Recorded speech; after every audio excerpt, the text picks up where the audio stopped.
La la la la la la la la la la. Hey guys, it's Val, and I'm here just talking to you a little bit more about paranormal investigation style shows because the movie that we just talked about yesterday, 2018's Dead Detectives, was such a hoot, so much fun, and it really reminded me how much ghost hunter style shows were really, really popular.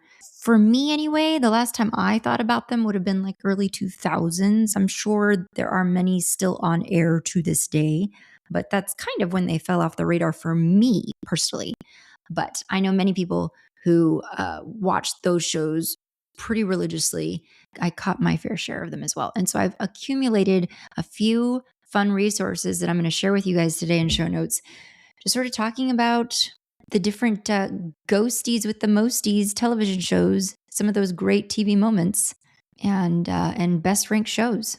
So let's take a look at some of this stuff. We have an article that came out in 2021 on eonline.com. So this is E Entertainment News.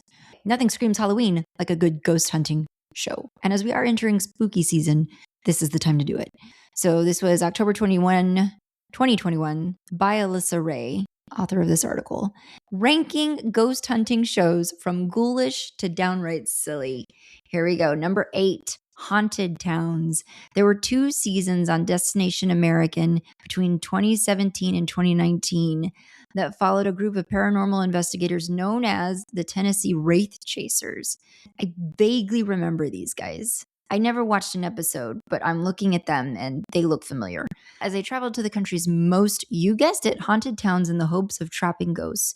You may recognize the TWC from their previous paranormal series, Ghost Asylum. Aha! Both shows had spine-chilling locales, but their tendency toward hokey dialogue made them not as enjoyable as some of their competitors. Their passion and dedication were certainly present, yet we never found ourselves invested in the TWC. Number 7, Ghost Brothers was unafraid to lean into the humor while hunting down the paranormal. Now that sounds fun. Starring best friends Dalen Spratt, Juan Mass, and Marcus Harvey, the trio toured reportedly haunted locales, all while roasting their rivals. In the intro, one Ghost Brother quipped, "Why is everybody white?" For a laugh-out-loud series that also delves into the world of the supernatural, catch the only 2 seasons of Ghost Brothers, which aired on Destination American and TLC respectively between 2016 and 2017. I wonder if I could find some of these episodes on YouTube now, because this is like we're talking about 10 years ago that this show would have been on. Okay, number 7, BuzzFeed Unsolved. I did watch this. BuzzFeed Unsolved Supernatural. When Ryan Bagara and Shane Madej embarked on their Unsolved series for BuzzFeed's YouTube page, they had no idea that they'd soon begin investigating whether or not ghosts are real. Being amateur paranormal investigators, Bagara and Madej, if I'm saying his name correctly, their quest proves to be more a comedy than a serious ghost hunting show. And I seem to recall, one of them is a skeptic. Shane is a skeptic, and then Ryan is a believer. A lot of it allowed content creators to bank 7 entertaining seasons. And I think you should be able to go and find all these on YouTube, maybe. But they have a new series called Ghost Files. You can find that on YouTube as well. Number 5, Kindred Spirits. I am aware of this show because I'm aware of Amy Bruni. She hosts a podcast that I used to listen to. I'll see if I can dig it up. Okay, Kindred Spirits. If it seems familiar to you, it's because you recognize the stars, Adam Berry and Amy Bruni, from their previous ghost hunting series titled Ghost Hunters. Putting a twist on the classic paranormal show formula, Berry and Bruni investigate homes to see if the undead dwellers are connected to the families that live there. It first debuted in 2016 and has been on several networks, including Destination America, TLC, Travel Channel, and Discovery Plus. Okay, so here at number 5, it says Destination America. But then earlier when I was talking about it in the article, just to be clear, the article does say Destination American. So I'm not familiar with this channel. It's either one. Okay, my apologies for error. Let me go look up that Amy Bruni podcast for you. Definitely support that show if you're not familiar with it already. Haunted Road. Yeah, it doesn't seem like there's a new season of Haunted Road this year, so I don't know if it's coming back. Maybe it will. It's a really great show. It's awesome. Then number 4, we have Paranormal State. that show was a hit right after its debut in 2007 on the A&E network. The series may not be as fear-inducing on second watch. Ryan Buell and his Paranormal Research Society investigated several haunted locations over the course of 6 seasons, but unlike the ghost hunting shows of today, there was little tangible evidence integrated into the show. I don't know what that means. Does that mean they didn't find anything, or does that mean it was all like a bunch of smoke and mirrors, kind of like our dead detectives? Scariest Places on Earth. We honestly can't believe Scariest Places on Earth only had 5 seasons, hosted by Linda Blair and narrated by Zelda Rubinstein of Teen Witch fame. The Fox Family series had a scaretastic formula which included sending regular people into allegedly haunted locales. Though this show wasn't meant to like definitively prove the existence of ghosts in any way, there were some real fun scares along the way. And then here we have Ghost Hunters coming in at number 2, one of the most famous paranormal shows in TV history. The show's initial run on Sci-Fi went on for 11 seasons, 230 episodes, 10 specials. Ghost Hunters also spawned several spin-offs, including Ghost Nation, UFO Hunters, Ghost Hunters Academy, and Ghost Hunters International. The series was later revived on A&E in 2019 when Grant Wilson and a new crop of investigators used a slew of technology to try to connect with the paranormal. And then number 1, you know what I'm not missing in any of these pictures of all of these different shows? The black leather jackets. It's like the go-to uniform. Number 1, Ghost Adventures. Zach Bagans' Ghost Adventures had perfect storytelling style. With a documentary film background, Baggins has curated 22 seasons of action-packed peeks into the world of the paranormal. And after 13 years on the Travel Channel, Ghost Adventures has since found a new home on Discovery Plus, introducing a whole new generation to his investigations into famously haunted spots. Now, I do also have a really fun article that we'll look at here in a bit that just sort of ranks the best paranormal investigation TV shows. That's kind of what we just did. We can go ahead and take a look at this article, though, and see if there's any differences. And then the other really fun thing that this churned up when I was digging for paranormal investigative shows was it churned up a bunch of paranormal investigative conferences around the country. And so I thought it might be fun to include a list of those for you guys in case you ever want to go to a ghost con. Okay, so 10 best paranormal investigation TV shows of all time. This was an article that came out on movieweb.com in 2023 by James Melzer. And so I'm just going to run through these real quick. Number 10, The Holzer Files of 2019. It only went on for 2 seasons, and they're saying this was a top-notch paranormal investigative show, if for nothing more than to hear the voice of Holzer himself on some old tape recordings. Hans Holzer, one of the most popular parapsychologists of all time. Number 9, Paranormal Lockdown, which ran between 2016 and 2019. It featured paranormal investigators Nick Geoff and Katrina Weidman. The pair would confine themselves to various locations for 3 days at a time, using everything from spirit boxes to EMF detectors to try and communicate with the dead. Number 8, Destination Truth, which is an old one, debuted in 2007. Known as somewhat of a real-life Indiana Jones, Josh Gates introduced the world to Destination Truth. The series followed Gates and his teams as they traveled the world investigating claims of the paranormal in exotic locations. Expedition Bigfoot, which came out in 2019. Paranormal investigation shows covering a wide variety of locations and topics. It's nice to see one that focuses on a single entity, and in this case, that's Bigfoot. So perfect for this month of August where we seem to be doing so much cryptid stuff. When it premiered in 2019, viewers of Expedition Bigfoot were taken on a wild ride as researchers set foot in the Oregon wilderness in search of the elusive creature. Number 6, The Dead Files, which came out in 2011. Still running today as of 2023. I don't know if it's still on the air now, but 16th season back in 2023. The Dead Files is unique. Steve DeSchiavi conducts interviews with homeowners that claim to be experiencing paranormal activity and does extensive research on the location. And Amy Allen goes into the homes at night to see what her medium abilities can uncover. The two never intertwine until the end of their separate investigations, and they reveal what they found out to the people they're helping. Sadly, Amy Allen departed the show on June 29th, presumably of 2023, but Cindy Kaza stepped forward as a medium to fill her shoes. Number 5, Kindred Spirits, we already know. The Secret of Skinwalker Ranch, which came out in 2020. A fan of the paranormal has heard of Skinwalker Ranch. The famous location in Utah is known for its claims of UFO activity, cattle mutilations, cryptids, and even portals to other dimensions. It has a history of playing host to the paranormal, and it has intrigued people for more than 50 years. In The Secret of Skinwalker Ranch, we get a firsthand look at this amazing property that spans over 500 acres. In 2023, the series expanded with another series called Beyond Skinwalker Ranch, which takes investigators to other ranches across the country that are also experiencing activity to see if there's some sort of connection. Number 3, Destination Fear, which ran from 2019 to 2023. Destination Fear explored the limits of what fear does to the human mind. Number 2, Expedition X, which came out in 2020. Josh Gates is a busy guy, so he can't possibly do every investigation on his own, no matter how many team members he brings with him. Hence the creation of Expedition X, which is a spin-off of his other show, Expedition Unknown.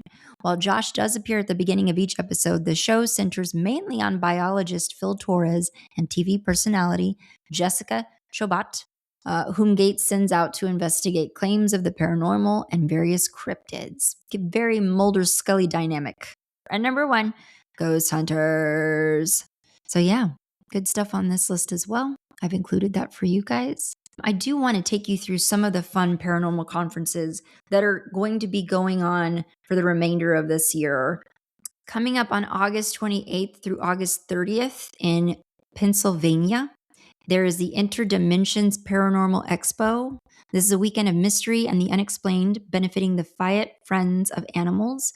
The event features celebrity speakers, vendor shopping, live gallery readings, and ghost hunts. And by the way, I am pulling this information from a wonderful website called ghostsandgetaways.com. This is a blog that is run by a woman by the name of Annette. So you can go there. I will link to her blog for you so that you can see these things.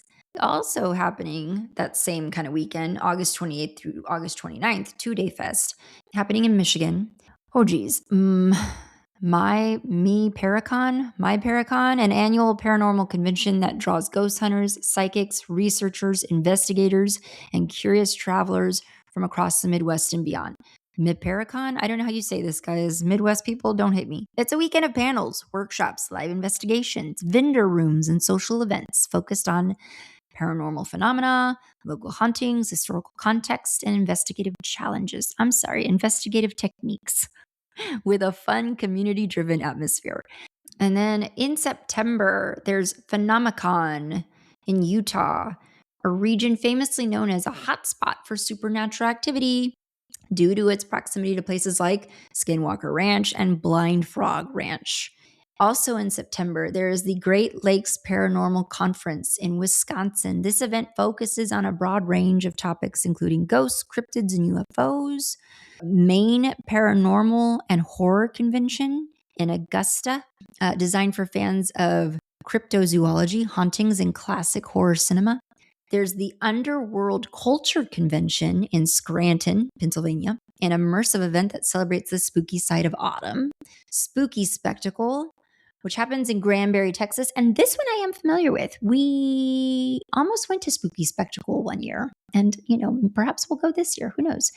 In late September, September 19th through the 20th. This is a multi-genre event catering to fans of ghost hunting, horror, sci-fi, cosplay, and the metaphysical. There's Central Kansas Paracon in Hutchinson, and that is happening September 25th through the 27th. And then there's the WPA Cryptid and Supernatural Expo happening in Johnstown, Pennsylvania, also at the end of September, the 26th through the 27th. And then in October, we have Sage Paracon in King George, Virginia. We have Firelands Paracon in Sandusky, Ohio, and we have Scarefest weekend in Lexington, Kentucky. I wanted to talk specifically about Texas Paranormal Fest, which is going to be Saturday, September 19th at Victoria's Black Swan Inn, I believe. Tickets are on sale now. It is one weekend in one of San Antonio's most legendary haunted properties. If you can make it to that, you should give it a go. And it's one day only, so go for it. Live it up. Live your best life. And then, guys, where we will close it out with today, I thought I would share with you a fun story that I came across posted at HuffPost, an article called "I Worked on a Paranormal Reality Show, but what I saw off camera really terrified me." This was by Alex Aronson, and it came out on October 31st of 2019, Halloween. Driving home late that night, I found myself continuously checking my rearview mirror to ensure there was nothing or no one in my back seat.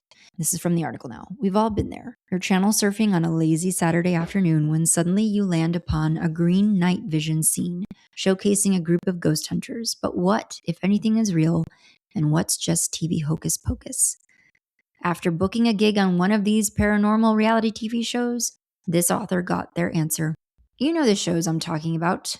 Television is currently flooded with series that feature ordinary folks sharing their supposedly supernatural encounters or investigators camping out at a haunted location in the hopes of finally capturing something irrefutably real on camera. Several months ago, while scrolling through a casting website, I found a call for actors to reenact a paranormal encounter. I've done a few acting jobs before, but nothing like this. Still, I figured, why not give it a go? So, I sent over my photos and acting reel. All in all, it was a relatively painless process. Emailed back and forth and chatted on the phone a few times with casting directors, and because they would be shooting the reenactments with no lines, there was no need for me to audition. My reel was enough. Within a month, I was confirmed for a gig on a well-known network for one of television's longest-running paranormal reality shows. I don't believe he's going to say which one. The author does go on to say how they grew up with a healthy dose of unsolved mysteries, Me Too, and midnight radio. Pair that with the fact that apparently this author's childhood home stood on the grounds of a former asylum. You have all the makings of somebody who is going to be a complete paranormal fanatic. While the validity of what happens on some of these shows, the author says, is somewhat questionable, they are undeniably entertaining. And sure, they can even be a bit hokey at times, but I still love them. They're also a ratings goldmine for the networks, and in turn, drive an entire industry of paranormal fanfare and conventions. As we see on the movie Dead Detectives, where they are worried about their tanking ratings and they're desperate to do anything to get those numbers back up. This author describes themselves as a skeptical believer, as open as I am to the realm, he says, of the supernatural and what may lie on the other side. I'm very grounded in my beliefs. I'm never going to hear a creaking floorboard and immediately jump to the conclusion that it was caused by Casper and his buddies. I want to see convincing evidence, but I'm also open to the idea that some things are beyond our comprehension. On the day of the shoot, I drove to where the show was filming in upstate New York. I thought I was headed to a stand-in haunted house or television set. So the article goes on to say that when he saw the two-story structure, thought, wow, what a brilliant production design. What he would come to find out is there was no set. Production was filming the reenactment segments at the actual house, the actual haunted house. Going into the shoot, the author says the producers disclosed the title of the series pretty early on. This author says they never realized this particular program filmed the enactments at the locations where the events actually took place. Things to know about this particular location. Several children supposedly passed away on the property after experiencing various accidents. And as if that's not dark enough, an expectant mother reportedly hung herself from a tree in the front yard. And an alleged serial killer is said to have once resided in the home. Lots of bad vibes. Nearly a dozen, this is from the article, nearly a dozen bodies have been unearthed in the backyard alone. However, it's unknown exactly how many souls claim the surrounding swampland as their final resting place. Wow, taking all that into account, it's kind of disrespectful to be showing up and filming there, in my opinion. I don't know that I would have, no judgment to the author of this article, but judgment to the production crew of this show. I'm not really sure that I would support that. The inhabitants of the house say they've seen unexplained shadows and heard disembodied voices and even growls. Well, hats off to this dude for completing this assignment. I fully would have bailed. We are including the full article, though, in our show notes. When you go into our show notes, you're going to see a link, and it says all resources for this episode are located at our episode blog. And if you click on that link, it takes you right to our episode, right to where all those resources are. Definitely give this a look. Really interesting article. Really brave dude. I would not have done this. So kudos to you, sir. Braver than I. I would have hightailed it out of there and said, no, thank you. I don't need the work that badly. All right, my friends, that's it. I just wanted to share those fun things with you. Get yourself in the spooky mood as we embark upon cooler temperatures, fall season, and spooky month. All right. Thanks so much for listening, and we will see you next time. Bye. Don't Watch at Night is a Nest production. Executive producers are Valerie and me. Editing by Valerie. Music by Omar Chakor. Special thanks to Lorenzo Villarreal and Alex Street for production support for this episode. Listen to any new episodes every other Monday, and if you like our show, give us a rate and a review. It's the best way to help us grow.